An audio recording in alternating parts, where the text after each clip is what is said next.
Assalamualaikum warahmatullahi wabarakatuh. Kami dari kelompok 6 akan membahas tentang prasangka dan diskriminasi. Kelompok kami beranggotakan 5 orang. Yang pertama, saya Zahra Almas-Salsabila. Yang kedua, Meta Hendrayani. Yang ketiga, Nurul Zakiyah. Yang keempat, Sulistiani. Yang kelima, Valdio Iqfa. Bismillahirrahmanirrahim. Perkenalkan, nama saya Nurul Zakiyah. Di sini saya akan menjelaskan tentang prasangka. Yang pertama, ada pengertian prasangka. Prasangka adalah sikap antipati yang berlandaskan pada cara menggeneralisasi yang salah dan tidak fleksibel. Kesalahan itu mungkin bisa diungkapkan secara langsung kepada orang yang menjadi kelompok tertentu. Selanjutnya ada tujuan prasangka. Tujuan prasangka yang pertama yaitu ras dan etnis, yang kedua jenis kelamin, yang ketiga homoseksual, yang keempat agama. Selanjutnya ada ciri-ciri prasangka. Ciri-ciri prasangka menurut John F. Farley mengklarifikasi menjadi 3 teori. Yang pertama, prasangka kognitif yang merujuk pada yang dianggap benar. Yang kedua, prasangka afektif merujuk pada yang disukai ataupun yang tidak disukai. Yang ketiga, prasangka konaktif merujuk pada kecenderungan seseorang yang bertindak. Macam-macam prasangka. Yang pertama ada racism, yang kedua sexism, yang ketiga ageism, yang keempat heterosexism. Selanjutnya ada faktor timbulnya prasangka. Yang pertama, pengaruh kepribadian, yang kedua, pendidikan dan status, yang ketiga, pengaruh pendidikan anak oleh orang tua, yang keempat, pengaruh kelompok, yang kelima, pengaruh politik dan ekonomi, yang keenam, pengaruh hubungan sosial budaya.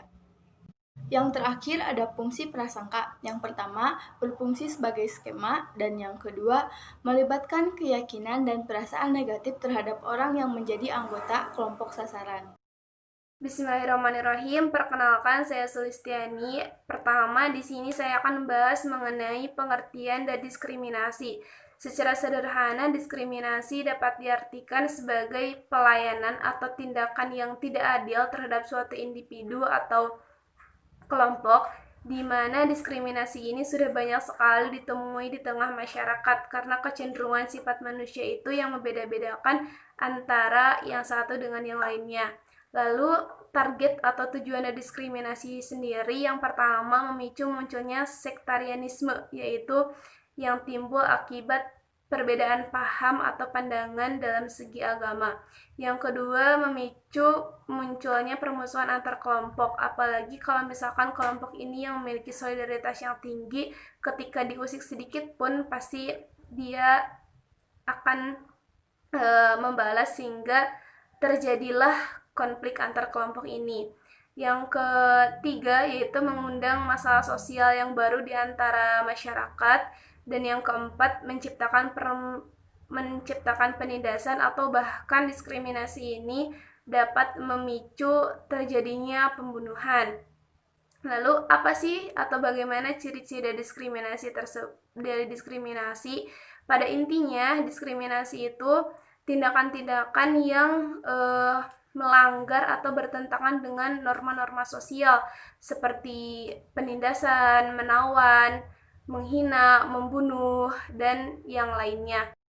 Lalu ada yang disebut dengan macam-macam diskriminasi. Yang pertama ada yang dinamakan diskriminasi umur.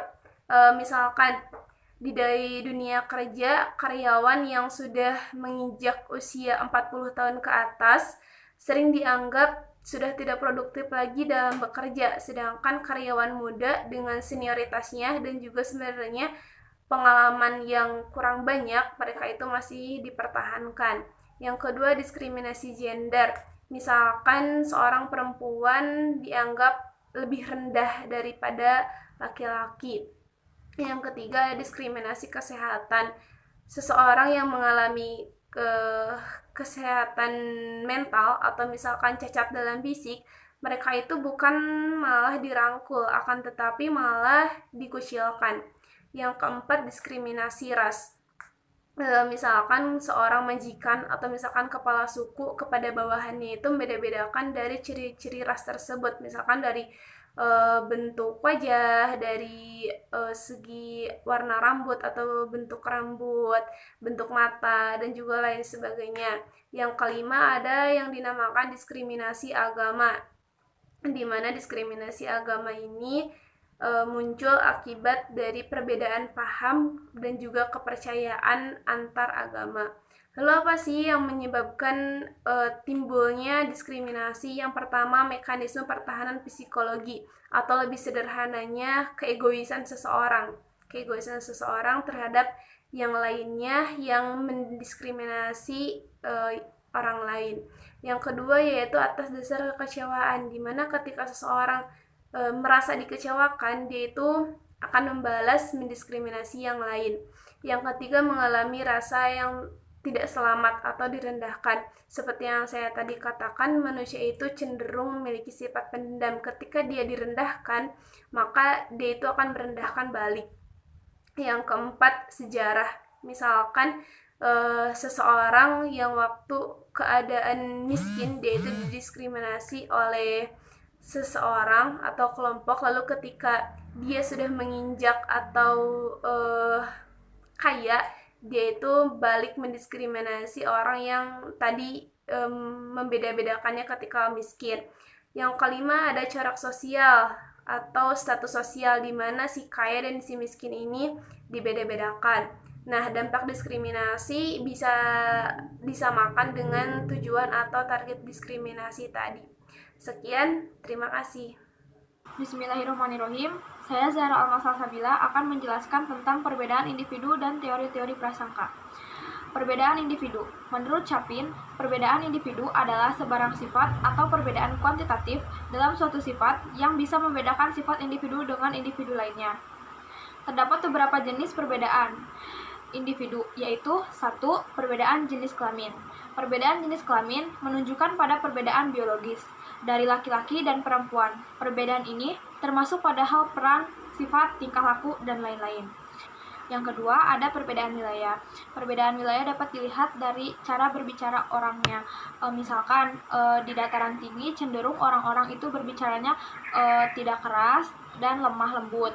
Sedangkan orang yang tinggal di pesisir pantai, mereka cenderung berbicara dengan keras karena disebabkan oleh deburan ombak, sehingga membuat mereka tidak terdengar jika berbicara dengan suara yang kecil dan lembut. Teori-teori prasangka. Yang pertama, teori konflik realistik. Teori ini menjelaskan bahwa terjadinya prasangka itu karena kompetensi, biasanya memperoleh sumber-sumber langka. Yang kedua, teori belajar sosial. Menurut teori ini, prasangka adalah sesuatu yang dipelajari seperti halnya individu belajar nilai-nilai sosial yang lain. Yang ketiga, teori kognitif. Teori ini menjelaskan tentang bagaimana cara individu berpikir mengenal prasangka. Yang keempat, teori atribusi. Teori ini menjelaskan bagaimana kita mencoba menafsirkan perilaku individu lain. Yang kelima, ada teori psikodinamika. Menurut teori ini, prasangka adalah agresi yang dialihkan pengalihan agresi. Bismillahirrahmanirrahim. Perkenalkan, saya Meta Hendriani. Saya di sini akan membawakan materi mengenai konsep terbentuknya prasangka. Nah, teman-teman, latar belakang atau penyebab terjadinya prasangka, yang pertama ada kekurangan pengetahuan dan pengertian akan fakta-fakta. Kayak misalnya ada seseorang yang dia tuh belum tahu akan satu fakta, terus dia tuh kayak misalnya ngada-ngada cerita, menambah atau mengurangi cerita. Nah, ini tuh bakal menyebabkan terjadinya prasangka terhadap seseorang. Nah, kemudian yang kedua ada ketidakimpasan atas kerugian-kerugian. Nah, apabila prasangka ini terus dipupuk, maka ini tuh akan merujuk atau menimbulkan kayak diskriminasi, kayak misalnya ribut dan lain-lain. Nah, kemudian yang ketiga ada orang-orang berprasangka dalam rangka mencari kambing hitam. Nah, ini biasanya ada istilah lempar batu sembunyi tangan ya, kayak misalnya orang itu tuh yang melakukan tapi dia tuh kayak mitnah atau nuduh ke orang lain. Ini tuh bakal memicu terjadinya prasangka. Nah, kemudian yang keempat ada prasangka timbul karena adanya anggapan yang sudah menjadi pendapat umum. Kayak misalkan saya ambil contoh itu Ibu Tiri. Ibu Tiri tuh kan kayak di film-film tuh kayak orang yang suka nyiksa, orang yang jahat. Tapi faktanya tidak seperti itu gitu. Banyak Ibu Tiri yang memang benar-benar baik. Nah, kemudian yang kelima ada prasangka timbul karena kesan yang menyakitkan atau pengalaman yang tidak menyenangkan. Kayak misalnya saya ambil contoh narapidana atau seorang napi, kayak dia tuh misalnya keluar dari penjara tuh kayak dikucilkan, dipandang sebelah mata. Padahal kan kita nggak tahu gitu orang itu tuh memang benar-benar sudah menjadi lebih baik atau sudah berubah dari yang sebelumnya. Baik, selanjutnya saya akan menjelaskan tentang Cara mengatasi atau mengurangi prasangka. Menurut Gerungan tahun 2004 halaman 190 sampai 191 dan Ahmad tahun 2002 halaman 215 sampai 216 dalam Search tahun 1985 halaman 254 sampai 256 dalam website Sumber Ilmu Psikologi. Cara mengurangi atau mengatasi prasangka itu ada 5. Yang pertama, melalui pendidikan awal terhadap anak-anak dalam keluarga dan sekolah oleh guru. Yang kedua, sosialisasi yang menggunakan alat komunikasi massa. Yang ketiga, interaksi antar golongan yang cukup intensif. Yang keempat, usaha preventif atau merupakan usaha jangan sampai individu terkena prasangka. Usaha ini adalah usaha yang bisa dibilang untuk mencegah agar individu tersebut tidak terkena prasangka. Yang kelima, usaha kuartif, usaha menyembuhkan yang sudah terkena prasangka dengan cara menyadarkan dan memberitahu kalau tidak ada hal positif yang kita dapatkan dari prasangka. Sekian, terima kasih. Sekian dari kelompok kami, kurang lebihnya mohon dimaafkan. Billahi taufiq wal hidayah. Wassalamualaikum warahmatullahi wabarakatuh.